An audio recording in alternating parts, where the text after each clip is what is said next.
Hello my dear family, welcome back to frequently confusing words in English. இன்னைக்கு வந்து confusing words நம்ம பார்த்துட்டு இருந்தோம் இல்லையா, அதில் வந்து part 2ல நம்ம next set of words நம்ம பார்க்க போகிறோம். லாஸ்ட் வீடியோவில் நம்ம என்ன பார்த்துருந்தோம் அப்படின்னா the difference between high and tall அப்படின்றதுக்கு டிஃப்ரென்ஸ் பார்த்துருந்தோம். ஸோ அதே மாதிரி லூஸ் அண்ட் மிஸ்க்கான டிஃப்ரென்ஸ் பார்த்துருந்தோம். அதே மாதிரி இன்றைக்கி நெக்ஸ்ட்டு ஒரு 2 set of words நம்ம பார்க்க போகிறோம். If you are ready, let's get started.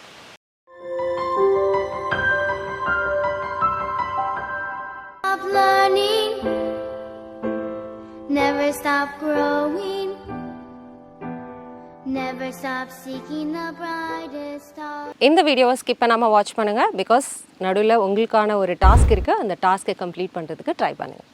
இன்றைக்கி பார்க்க போகிற ஃபர்ஸ்ட் செட் ஆஃப் வேர்ட் என்ன அப்படின்னா, the difference between feeling and emotion.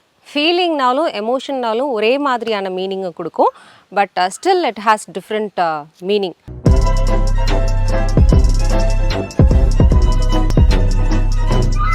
Like இது எங்கே யூஸ் பண்ணுறது அப்படின்றத பார்க்கலாம்.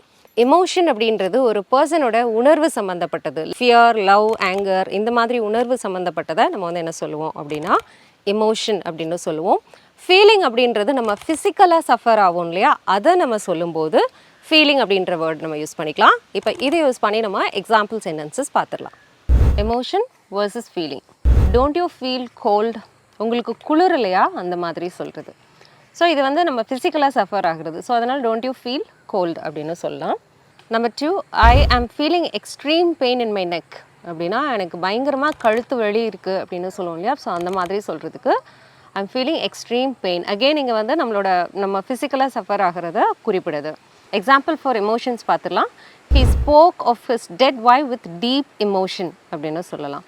இங்கே இதோடைய மீனிங் வந்து அவர் இறந்து போன மனைவி பற்றி ஒரு மாதிரி டீப் எமோஷனோட பேசினார் அப்படின்றதான் இங்கே இதோட மீனிங். ஸோ இங்கே எது குறிக்குது அப்படின்னா அவருடைய எமோஷன், அதாவது அவருடைய உணர்வை குறிக்கிறதுனால இங்கே வந்து எமோஷன் யூஸ் பண்ணியிருக்கோம். Tears in his eyes revealed his true emotions. அவருடைய கண்ணில் இருந்து வந்த கண்ணீர் வந்து அவருடைய எமோஷன்ஸை வந்து வெளிப்படுத்துச்சு அப்படின்றதான் இங்கே இதோடைய meaning. Are you ready for the next set of words? Next set of words பார்க்குறதுக்கு முன்னாடி இதே மாதிரி ஈஸியாக இன்ட்ரெஸ்டிங்காக நீங்கள் இங்கிலீஷ் கற்றுக்கணும் அப்படின்னா எங்களுடைய ஆன்லைன் அண்ட் ஆஃப்லைன் கிளாஸஸ் அவைலபிளாக இருக்குது. அதை பற்றின டீட்டெயில் வேணும் அப்படின்னா ஸ்க்ரீனில் தெரியுற இந்த நம்பருக்கு காண்டாக்ட் பண்ணலாம். நெக்ஸ்ட் செட் ஆஃப் வேர்ட் என்ன அப்படின்னா டிஃப்ரென்ஸ் பிட்வீன் ஆன்டீக் அண்ட் ஓல்டு. நம்ம சொல்லுவோம்ல ஆன்டி, இந்த கலெக்ஷன்ஸ்லாம் ரொம்ப ஆன்டிக்காக இருந்தது அப்படின்னு சொல்லுவோம். இதே வந்து ஓல்டு கலெக்ஷன்ஸ்னு சொல்லக்கூடாது. ஓல்டுக்கும் அதே மீனிங் தான். அதாவது பழைய இந்த மாதிரி சொல்கிறதுக்கு நம்ம வந்து ஆன்டீக் யூஸ் பண்ணுவோம். ஆன்டீக்ன்றது நம்ம எப்போ யூஸ் பண்ணுவோம் அப்படின்னா ஒரு வரலாற்று சிறப்பு மிக்க அல்லது வந்து பாரம்பரியம் இதோட தொடர்புடையதை வந்து நம்ம என்ன சொல்லுவோம் அப்படின்னா பாரம்பரியமான வரலாற்று சிறப்பு மிக்கது, ஸோ ரொம்ப பழமை வாய்ந்தது, இந்த மாதிரி சொல்கிறதுக்கு நம்ம ஆன்டீக் யூஸ் பண்ணுவோம். ஓல்டு அப்படின்றது which existed for many years, especially for பீப்புளை நம்ம சொல்லும்போது ஹீஸ் அன் ஓல்டு மேன் இந்த மாதிரிலாம் நம்ம சொல்லுவோம் இல்லையா. அப்போ வந்து ஓல்டு பில்டிங், ஓல்டு மேன் இந்த மாதிரி சொல்லுவோம். So which existed, simply existed for many years அப்படின்றது குறிப்பிட்றது தான் வந்து ஓல்டு அப்படின்னு சொல்லுவோம். இப்போ இதை யூஸ் பண்ணி நம்ம எக்ஸாம்பிள் சென்டென்சஸ் பார்க்கலாம். பார்க்கும்போது உங்களுக்கு வந்து ஒரு பெட்டர் அண்டர்ஸ்டாண்டிங் கிடைக்கும். ஓகே, இப்போ உங்களுக்கு வந்து தோணலாம், அப்போ ஏன்ஷியன்ட்னு ஒரு வேர்டு இருக்குல்ல மேம், அதுக்கு என்ன டிஃப்ரென்ஸ், அதுக்கும் இதுக்கும் என்ன டிஃப்ரென்ஸ் அப்படின்னு கேட்கலாம். இப்போ வந்து ஆன்டீக் அப்படின்றது ஒரு 100 வருடங்கள் பழமை வாய்ந்ததை நம்ம சொல்லும்போது, பாரம்பரியமானதை நம்ம சொல்லும்போது ஆன்டீக் அப்படின்றத நம்ம யூஸ் பண்ணிக்கலாம். இதுவே வந்து ஒரு 1000 வருடங்கள், இது வந்து 1000 வருடங்களுக்கு முன்பு கட்டப்பட்ட ஒரு கோட்டை இந்த மாதிரிலாம் சொல்லுவோம் இல்லையா, அதெல்லாம் வந்து நம்ம வந்து ஏன்ஷியன்ட் அப்படின்னு சொல்லுவோம். It is an ancient fort அப்படின்னு சொல்லுவோம் இல்லையா. ஸோ அந்த மாதிரி 1000 வருடங்களுக்கு முன்பு உள்ள விஷயங்களை நம்ம வந்து ஏன்ஷியன்ட் அப்படின்னு சொல்லுவோம்.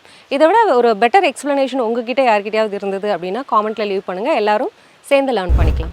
Okay, it's time for your task. இன்றைக்கி உங்களுக்கான டாஸ்க் என்ன அப்படின்னா, what is your favourite word in English and why அப்படின்றதுக்கான ஆன்சர் சொல்லுங்கள். இப்போ நீங்கள் என்கிட்ட கேட்டீங்க அப்படின்னா வாட்ஸ் யுவர் ஃபேவரட் வேர்ட் அப்படின்னு சொல்லி கேட்டீங்க அப்படின்னா, நான் அடிக்கடி இந்த ப்ரெட்டி, குவைட் அப்படின்ற வேர்டை வந்து இங்கிலீஷில் யூஸ் பண்ணுவேன். எனக்கு ரொம்ப ரொம்ப பிடிக்கும்.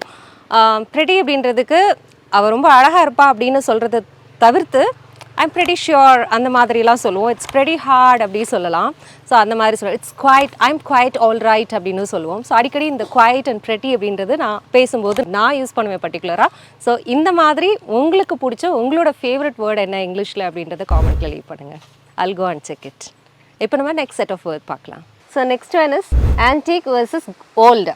ஆன்டிக் அப்படின்றது considered to have historical and cultural significance. நம்மளுடைய வரலாற்று சம்மந்தப்பட்ட அல்லது பாரம்பரியத்தை உணர்த்துகிற மாதிரியான ஏர்லியர் பீரியடில் செய்யப்பட்ட ஒரு பொருளை நம்ம குறிப்பிடும்போது ஆன்டிக் அப்படின்னு சொல்கிறோம்.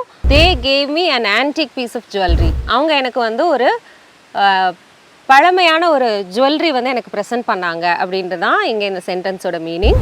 தே have a lot of antique furniture அப்படின்னு சொல்லலாம். அவங்கக்கிட்ட வந்து நிறைய பழமையான ஃபர்னிச்சர்ஸ் வந்து நிறைய இருக்குது அப்படின்னு சொல்லலாம்.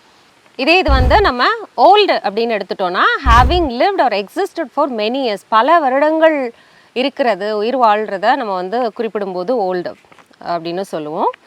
Example, who is that old man, this is a very old book. இந்த புக் வந்து ரொம்ப பழைய புக்கு இது. அந்த ஓல்டு மேன் யார், அந்த வயதான மனிதர் யார் அப்படின்னு சொல்கிறது. My hobby is collecting old bottles அப்படின்னா என்னுடைய ஹாபி வந்து பழைய பாட்டில்களை கலெக்ட் பண்ணுறது தான் என்னுடைய ஹாபி அப்படின்னு சொல்கிறது. ஓகே, இப்போ புரிஞ்சிருக்கும்னு நினைக்கிறேன். that's it with the lesson today. இன்றைக்கி வந்து நம்ம ஒரு 2 செட் ஆஃப் கன்ஃபியூசிங் வேர்ட்ஸ் நம்ம பார்த்துருக்கோம். இது உங்களுக்கு எந்த அளவுக்கு ஹெல்ப்ஃபுல்லாக இருந்தது அப்படின்றத காமெண்ட்டில் லீவ் பண்ணுங்கள். இன்னும் உங்களுக்கு எந்த மாதிரியான வேர்ட்ஸோட எக்ஸ்ப்ளனேஷன் வேணும் அப்படின்றதையும் காமெண்ட்டில் லீவ் பண்ணுங்கள். I'll go and check it. So thank you so much for clicking this video. I'll meet you soon with another interesting lesson in the next video. Till then, you take care. It's bye from Malar. See you. Bye-bye.